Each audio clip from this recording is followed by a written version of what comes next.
"What do you want to be when you grow up?" Mr. Lawson asked. Eli's eyes lit up for the first time. "I want to be a mechanic," he said quickly. "I love fixing things. Whenever something breaks, I try to figure it out. My dad used to fix bikes before he passed away. I guess I got that from him." There was a pause. Mr. Lawson nodded slowly. "A mechanic, huh? That's a good dream. The world always needs people who can build and repair things with their hands." Eli smiled, a little embarrassed. "I just hope I can afford the training one day. There's a small technical school nearby, but it costs too much. Maybe when I save enough, I'll go." Mr. Lawson stirred his coffee, thinking deeply. He saw not just a poor boy sitting in front of him, but someone with real ambition, someone who wanted to make life better, not just for himself, but for his mother, too. When breakfast was done, Eli stood up quickly. "Thank you for the food, sir. I really appreciate it, but I have to get to school now." Mr. Lawson nodded. "Of course." "Listen, Eli," he said, standing up. "You've got something special in you. Don't lose that. Keep working hard and don't give up on your dream." Eli smiled, his eyes bright. "I won't, sir. Thank you again." Mr. Lawson watched as the boy walked away, carrying his old bucket down the street. Something in his heart told him this wouldn't be the last time their paths would cross. Later that day, Mr. Lawson sat in his office surrounded by polished cars and shiny floors. But his mind kept drifting back to that cafe table and the hopeful look on Eli's face. He leaned back in his chair and sighed softly. That night, as he drove home, the same thought echoed in his mind. Good things come back when you do them with a clean heart. He had everything money could buy, but somehow, that one sentence from a poor boy meant more to him than anything else. He knew then that he couldn't just walk away and forget about Eli. The boy had reminded him of something priceless, of kindness, of gratitude, and of what it truly meant to make a difference. And as the city lights glowed outside his car window, Mr. Lawson made a quiet decision in his heart. He was going to help Eli not out of pity, but because the world needed more people like him. A few days after their breakfast meeting, Eli went back to his usual routine. He didn't think much would come of that kind man he'd helped. To him, it was just another day of working, studying, and taking care of his mom. But for Mr. Lawson, things were different. He couldn't stop thinking about how he could help the boy in a way that truly mattered. One morning, while sitting in his office, he picked up the phone and called Eli's school. After a few questions, he got permission to speak with Eli's mother. That evening, he visited their small apartment. The hallway was dim and the wallpaper peeled in a few places, but it was neat and clean. When Eli's mother opened the door, she looked surprised to see a well-dressed man standing there. "Good evening," he said kindly. "I'm Mr. Lawson. I met your son a few days ago. He helped me when I had car trouble." Her expression softened. "Ah, yes. He told me about that," she said, smiling faintly. He was happy someone actually thanked him. Mr. Lawson smiled back. "Your son is a remarkable boy. I wanted to offer him something." She looked cautious but curious. "What kind of offer?" "I own a few car dealerships," he explained. "I'd like to give Eli a small job there. Nothing too heavy, just helping out in the repair area after school. He'll earn a fair wage and I can make sure his studies come first." Eli's mother's eyes welled with tears. "That's very kind of you," she whispered. "He's been working so hard lately. He deserves a chance like that." When Eli came home that evening, his mother could hardly contain her excitement. "Eli," she said, "you've been offered a job at a car place. The man you helped, the one with the flat tire, he owns it." Eli's eyes went wide. "Wait, really? He's serious?" "He said you can start next week," she replied, smiling proudly. Eli couldn't believe it. He had never worked in a real garage before. He was nervous but excited. That night he couldn't sleep. He kept picturing all the tools, the smell of oil, and the sound of engines running. He promised himself he would work harder than ever before. The following week, Eli arrived at the dealership in his cleanest clothes, holding his small backpack. The garage was big and bright, with several cars lined up and workers moving around, busy with repairs. Mr. Lawson greeted him warmly and introduced him to the team. "This is Eli," he said. "He'll be helping us out. Make sure he learns something new every day." Eli quickly got to work. He swept the floors, cleaned tools, and organized parts. He didn't mind doing the small jobs. He watched everything carefully, learning how the mechanics fixed engines and changed tires. He was quiet but observant, always ready to lend a hand.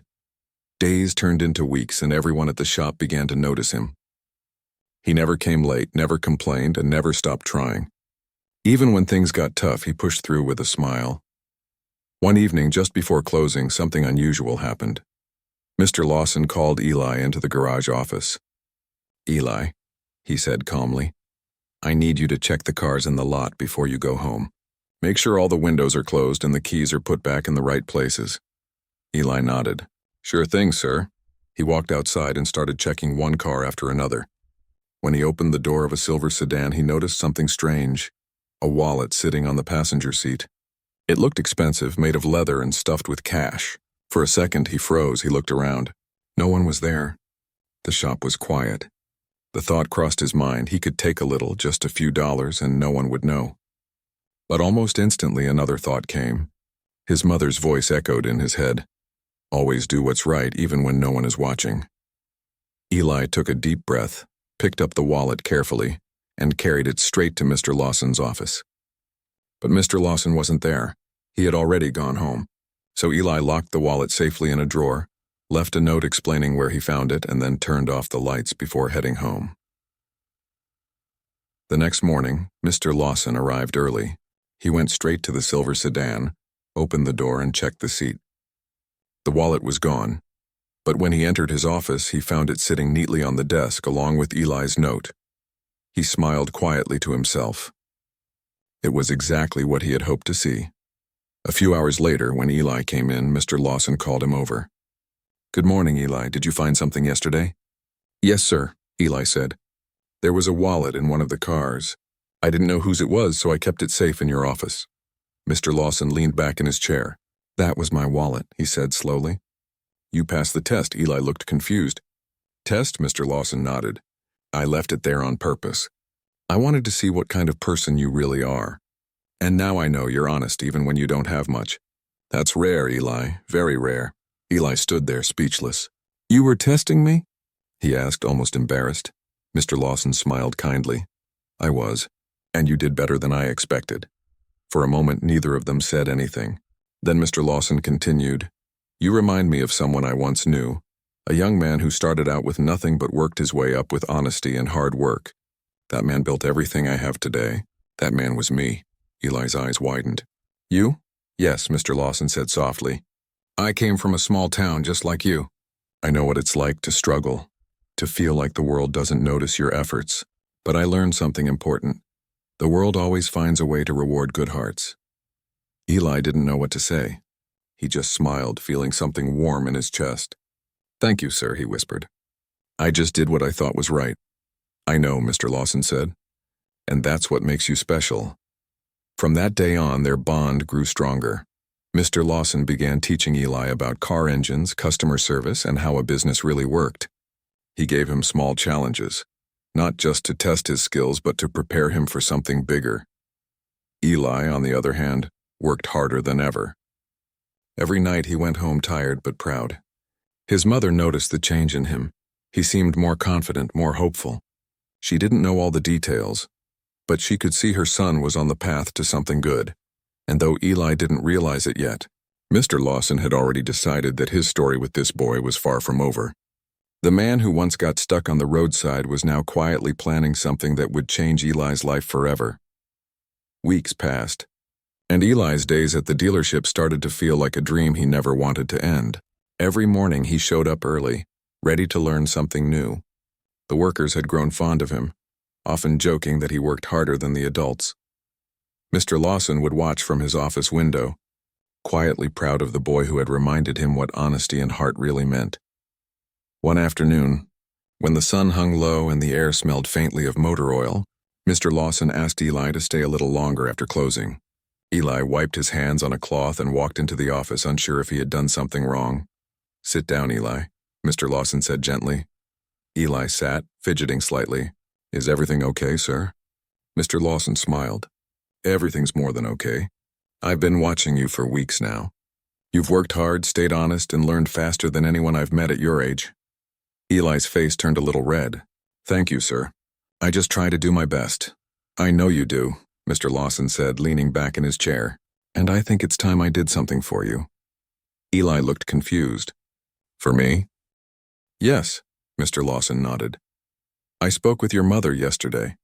I asked her if she'd be willing to meet me again. I want to discuss something important, something that could change your future. Eli's eyes widened, unsure what to say.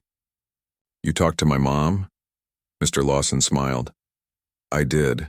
She's a wonderful woman, Eli, strong and kind, just like you. The next evening, Mr. Lawson drove to Eli's small apartment. The place looked the same as before, humble but filled with warmth. Eli and his mother were waiting at the kitchen table, both a little nervous. Mr. Lawson took a seat and looked at them kindly. I'll get straight to the point, he began. Eli has a gift. He's curious, determined, and honest. I've been in this business a long time, and I know potential when I see it. I don't just want him working at my dealership. I want to invest in his future. Eli frowned slightly. Invest in me? Mr. Lawson nodded. Yes. I want to sponsor your education, Eli. Full tuition, books, everything you need until you finish your studies. You said you wanted to become a mechanic, right? There's a technical school in the city that trains the best. I'll cover all the costs, and when you graduate, there will be a place waiting for you at my company. The room went silent. Eli stared at him, stunned, not believing what he had just heard. His mother pressed her hand to her mouth, eyes welling with tears.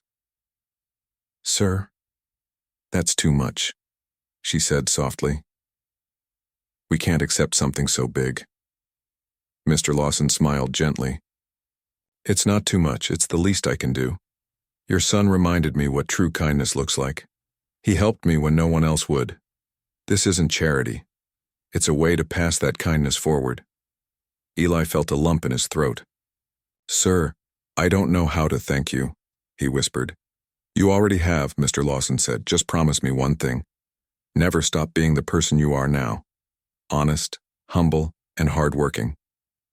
Eli nodded quickly. I promise. Mr. Lawson reached into his bag and pulled out a small box. This is for you, he said, handing it over. Eli opened it carefully. Inside was a brand new set of mechanic tools, shiny and neatly arranged. Each tool had his name engraved on it. For a moment he couldn't speak.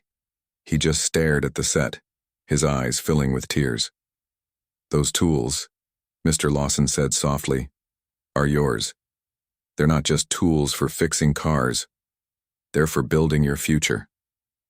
Eli's mother wiped her eyes. You don't know what this means to us, she whispered. Mr. Lawson smiled. I think I do, and one day I hope Eli helps someone else the way he helped me. After he left, Eli sat in silence, staring at the tools under the soft kitchen light. His mother came and sat beside him, placing her hand on his shoulder. You see, she said gently. Good hearts find their way. Your kindness brought this into your life. Eli nodded, still overwhelmed. I just helped him because I wanted to. I never thought it would lead to something like this. His mother smiled. That's the beauty of it, son. The best things in life happen when you're not expecting them. The next few weeks moved quickly. Mr. Lawson helped Eli with all the paperwork for the technical school, bought his uniforms, and even arranged transportation. On the day Eli officially started his classes, Mr. Lawson showed up at the bus stop just to wish him luck. You ready? He asked. Eli smiled, holding his backpack tightly. I've never been more ready. Then go make us proud, Mr. Lawson said, patting his shoulder. And remember, keep your heart as strong as your hands. Eli nodded and boarded the bus, waving from the window as it pulled away. Mr. Lawson watched it disappear down the road, a quiet smile on his face. In the months that followed, Eli poured himself into his studies. He learned everything he could: how engines worked, how to repair them, how to understand the tiny details that made each car special. His instructors often praised him for his patience and curiosity. Whenever he felt tired or unsure, he would think back to that cold morning when he first met Mr. Lawson. He remembered the flat tire, the kindness, and how one small act had turned into something far greater. Back home, his mother proudly kept his progress reports pinned on the wall. Every time she looked at them, she whispered a small prayer of thanks for the man who saw in her son what the world had overlooked. One evening, as Eli studied at his desk, his phone rang. It was Mr. Lawson. "Just checking in," the man said cheerfully. "How's my future mechanic doing?" Eli laughed. "Working hard, sir. I'm learning so much you won't be disappointed." "I never was," Mr. Lawson said. "Keep going. I'm proud of you, Eli." When the call ended, Eli sat quietly for a moment, staring at his tool set on the shelf. He smiled and whispered to himself, "I won't let you down."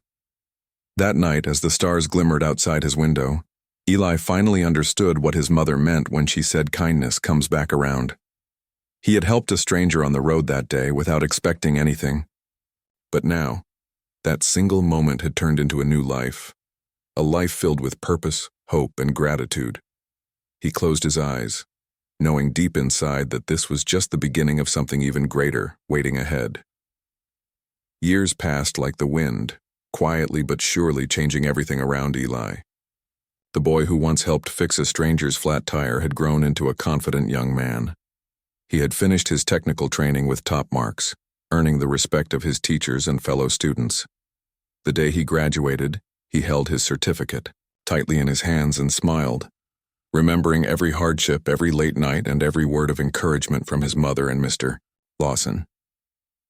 When he returned home, the small apartment looked just the same, yet something felt different inside him. He wasn't that scared, unsure boy anymore. He had built something of his own: knowledge, skill, and purpose. His mother hugged him tightly, tears in her eyes. "You did it, my son," she whispered. "Your hard work brought you here." A few days later, Eli went to see Mr. Lawson at the dealership. The moment he walked in, everyone stopped what they were doing. "Look who's back," one of the workers shouted. Eli laughed as they welcomed him with smiles and pats on the back. Mr. Lawson came out of his office, his eyes shining with pride. "You've grown, Eli," he said warmly. "And I see that confidence in your eyes. You're ready." Eli nodded, smiling. "Ready to work, sir. Ready to give back what you gave me."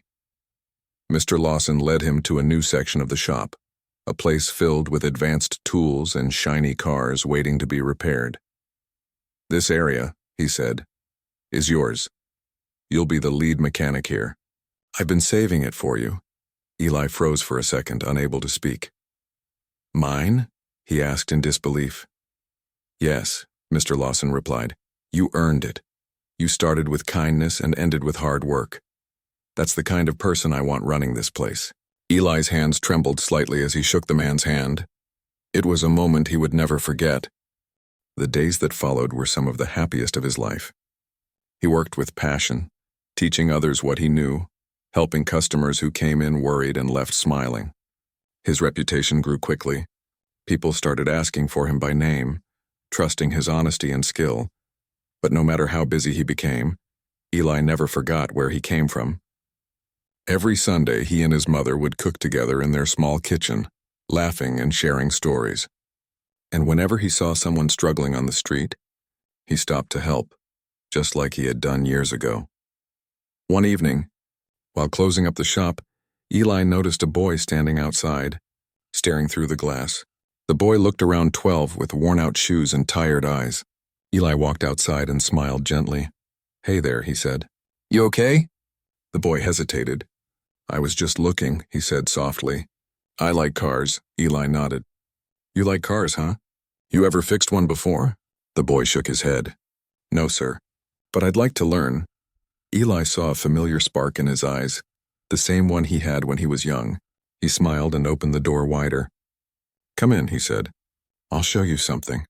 The boy's eyes lit up as he stepped inside. Eli showed him how to hold a wrench, how to check the oil, and how to listen to the sound of an engine. The boy watched carefully, soaking in every detail. After a while, Eli handed him a small rag and said, "You did good today. Come back tomorrow after school if you want to learn more." The boy's face broke into a wide grin. "Really? You mean it?" "Of course," Eli said. "Everyone deserves a chance to learn." From that day on, the boy came by every evening. Eli taught him patiently, remembering how Mr. Lawson had once guided him. The dealership slowly became a place of learning, where young people could come, watch, and find inspiration. Months later, Mr. Lawson called Eli into his office once again. But this time his voice was softer, slower. Age had begun to weigh on him. "Eli," he said, "I've been thinking a lot lately. I'm not as young as I used to be. It's time for me to step back a little." Eli frowned. "Sir, you've built this place. It wouldn't be the same without you." Mr. Lawson smiled. "That's why I know it's in good hands. I want you to take over the dealership. I'll still be around, but I want you to run it." Eli's eyes widened in disbelief. "Me, but sir, Mr. Lawson raised a hand. "You've earned this, Eli. You've kept this place alive with honesty and heart. You turned my business into something more. A home for people who care about others. You didn't just fix cars, you fixed lives. That's what matters most." Eli couldn't find words. He simply stood up and hugged the man who had once been a stranger on the side of the road. From that day, Eli became the new owner of the dealership. Under his care, it grew even stronger. He hired more workers, opened a small training program for underprivileged kids, and even started a scholarship fund in Mr. Lawson's name. He never forgot the help he received, and he made sure others had the same chance. Years later, a local reporter came to do a story on him. "What inspired you to start all this?" she asked as she looked around the busy shop. Eli smiled and said, "A flat tire." The reporter laughed softly. "A flat tire?" He nodded. "Yes, I helped someone who needed it, and that one small act changed my entire life. I believe kindness has a way of finding its way back to you, sometimes when you least expect it." When the interview ended, Eli walked outside and looked at the sunset. The sky glowed with the same soft colors he remembered from that long-ago afternoon by the roadside. He took a deep breath, feeling peaceful. Mr. Lawson had retired by then, spending his days gardening and reading. Eli often visited him, bringing updates and sharing laughs over coffee. And every time he left, the old man would pat his shoulder and say, "I told you, kindness never dies." One evening, as Eli locked up the shop, he saw that same boy, now older, taller, more confident, working on a car. The sound of the wrench turning echoed through the quiet night. Eli smiled to himself, realizing life had come full circle. He walked over and said, "You're doing great, kid." The boy looked up and grinned. "You taught me well," Eli nodded. "Then promise me one thing. When you meet someone who needs a hand, you'll stop and help them." "I promise," the boy said. Eli smiled. "Good. That's how it all begins." As he stepped outside and looked up at the stars, Eli thought about his journey, the flat tire, the kindness of a stranger, and the way life had given him more than he ever imagined. He whispered quietly, "Thank you," knowing exactly who he was thanking, Mr. Lawson, his mother, and the simple act of helping someone in need. And in that peaceful night, it felt like the world was smiling back at him.